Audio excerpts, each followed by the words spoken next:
Hi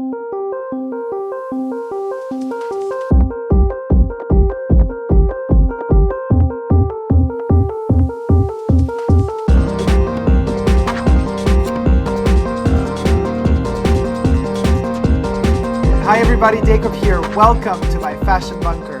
Today is perfume review time, so get ready to go on a very intense trip with me. If you need your tea or your coffee or anything, or if you need to lay down and just close your eyes and listen, you can do so. Otherwise, keep looking at me. Here we go. Oud Ispahan, Christian Dior, from the Dior Privé line. Get as close as possible to you so you can see it. This is how much I have left. I have purchased this a couple of years ago. I love their magnetic stoppers or tops. They do have their Dior logos everywhere on the top here as well as inside. And then you got another little logo there. So they're very logo obsessed, which is fine by me, as long as the product is really worthy of the name Christian Dior. And this one definitely is. It was created, when was it created? 2012. Demachi did an amazing job with this one. Oud Ispahan. Correct me if I'm wrong, but Ispahan is a city, isn't it, somewhere in Iran? Do correct me if I'm wrong on that. And this perfume is so powerful. It's so intense. It's so strong that it lasts for days and days and days. Literally, on my skin, on my clothes. I do not own another perfume that lasts so long. Maybe Noble Leather by Yves Saint Laurent, but because it has a lot of oil in it. This one is incredible. Let's just spray it on immediately. I'm going to do 2 sprays, but it's too much. But wow. Amazing, amazing perfume. Let's get into the notes. Pretty simple structure here. We got labdanum in the top notes, middle notes, patchouli, and then the base notes, agarwood, which is the oud, and then we have the rose, and we have the sandalwood. Now, sandalwood and rose, labdanum, everything in here. The patchouli is not so in your face. I'm not a big patchouli fan anyway.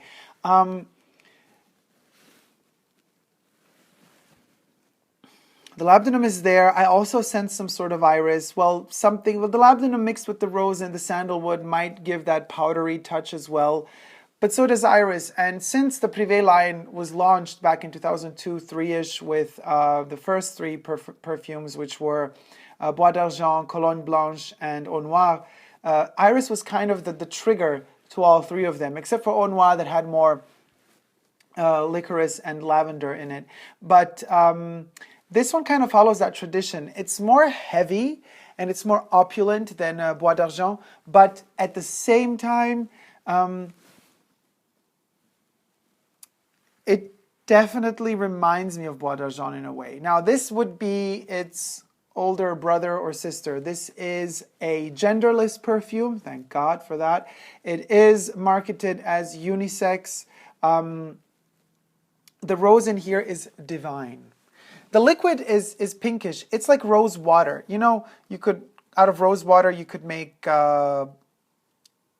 drinks, juice, you could make ice creams even. My favorite ice cream, by the way, is rose flavored ice cream.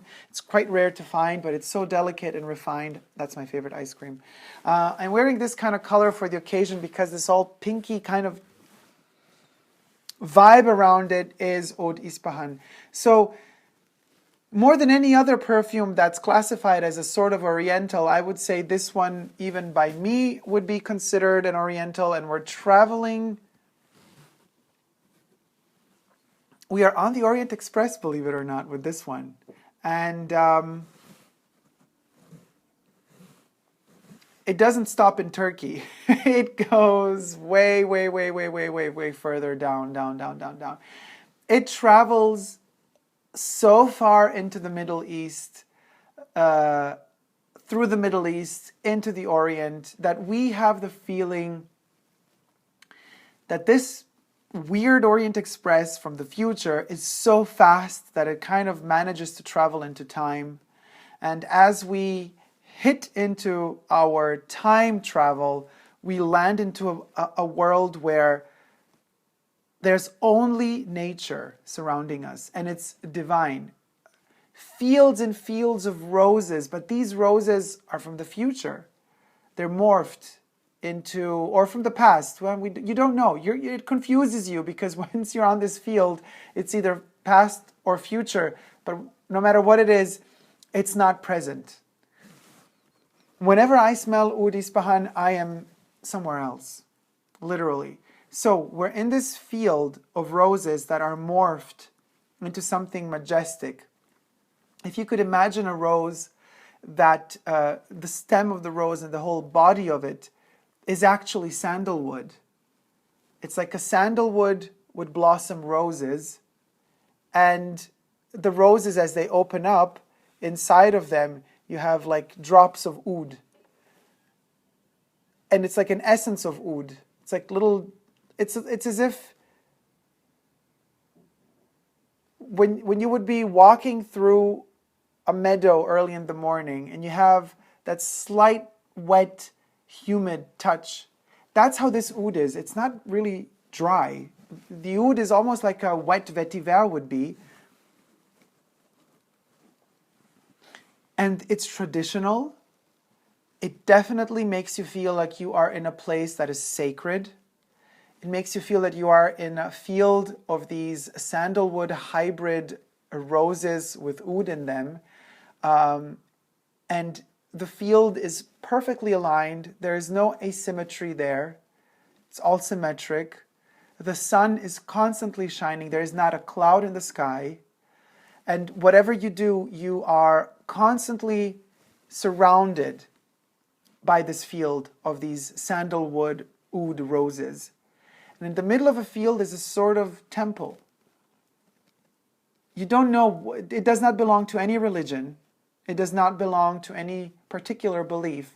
But it's a temple where once you enter it, you realize that we are talking about thousands and thousands and thousands of years of tradition. And automatically as you're in there, you feel your own presence and soul just respecting that peace, that solemn, silence and need for a sort of ritual, for sort of repetition, for something that kind of makes you feel safe because it's repeated every day, not in a boring way, but it just gives you that peace of mind that everything will be okay. No matter what happens, in that temple you are safe. You are protected from whatever your world is. Now you're not in your world anymore. You are inside of Oud Ispahan. You're inside of this magical liquid in here. And inside of it are these fields, are these roses, sandalwood oud roses in this temple. Now, when you're inside of this particular building, there are windows there. But the windows are not, they're not like medieval Renaissance or post-medieval churches where the glass, has kind of painted, tinted glasses so they filter light in a particular way. The glass or the windows in this building are transparent and actually translucent, but in a very awkward way. When the sun hits the windows, it filters through a golden color. And it's a very warm golden hue that has just a touch of red in it. So it kind of shimmers orange. It's like gold orange. And it's warm. It like warms your whole body up constantly. You're constantly being warmed up. You're never overheated. It's never burning you up alive. You're just warm. And you feel so safe and pleasant and clean and fresh. And you have that constant knowledge and memory of tradition, of something that has been going on for centuries and centuries. And you are a part of it, finally. And once you realize that you are a part of it and that your soul actually has constantly been a part of it, is the moment that you realize that Oud Ispahan is the key that has unlocked that particular safety memory pattern that we all have inside of ourselves. And it totally does it for me. It makes me feel so safe and happy and pleasant and relaxed. I just stop all my stressful thinking, all the possible, aggressive thoughts. It's all just gone. It just makes you want to lay down on a very hot rock that has been warmed by days and days of sun. And your back just feels all nice and warm, and your spine is warmed up, and any sort of pain you might have in your body just disappears. Literally. This perfume is this special type of sunshine in a bottle, surrounded by all of those majestic, weird, morphed sandalwood oud roses. Projection, longevity, huge, huge. It just goes on for days and days. This was purchased in 2012 as it came out. 4 years of using it on a relatively regular basis, and I still have more than half a bottle left. This is a 250 ml bottle. It is also available in a 125 ml bottle. It's a spray. I do not believe that they do 450 ml splash on this one, but if they did, it would still be too much. I don't think you need so much of this. A little bit of this heavenly creature goes really a long way. The dry down is as beautiful as the opening notes, the head notes, the heart notes, because it's quite linear. The labdanum is there. Sandalwood, of course, it becomes warmer with time. And it becomes resinous perhaps in time. And that resinous touch is a little bit narcotic to me personally, because you literally are high after being in this mesmerizing field of sun and honey rays of light surrounded by these roses and sandalwood and oud. You do tend to get slightly high on the pleasure that this perfume gives to your olfactory sense. And the dry down is narcotic in a way because you are aware that it's going to end.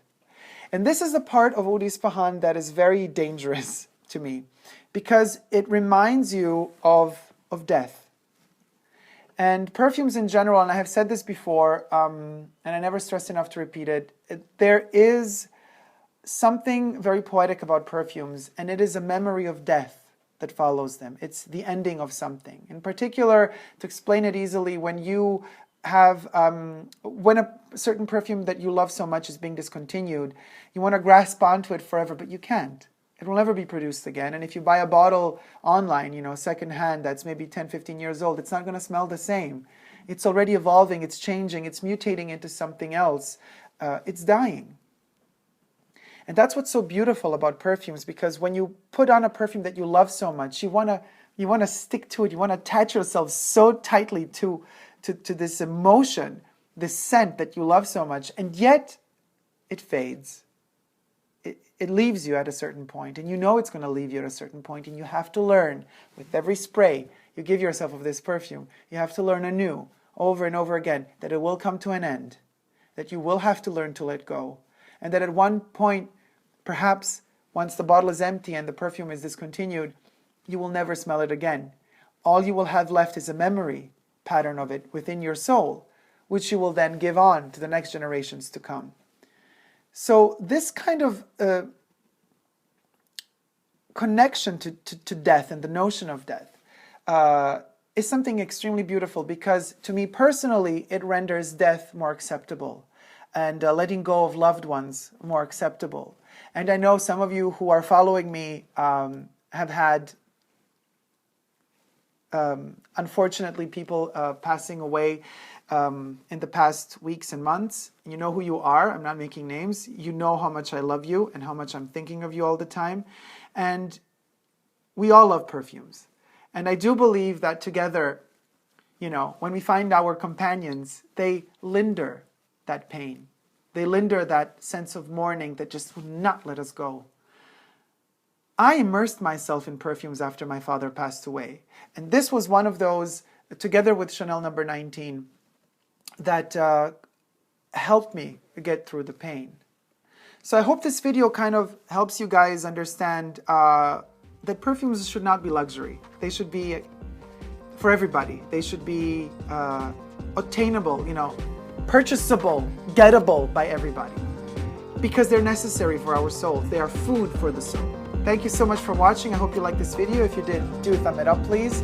And don't forget to subscribe to my channel here on YouTube. I'm also on Instagram, Facebook, and Twitter. No matter what you do and how you smell, don't ever forget to never give up on love. Love ya. Bye.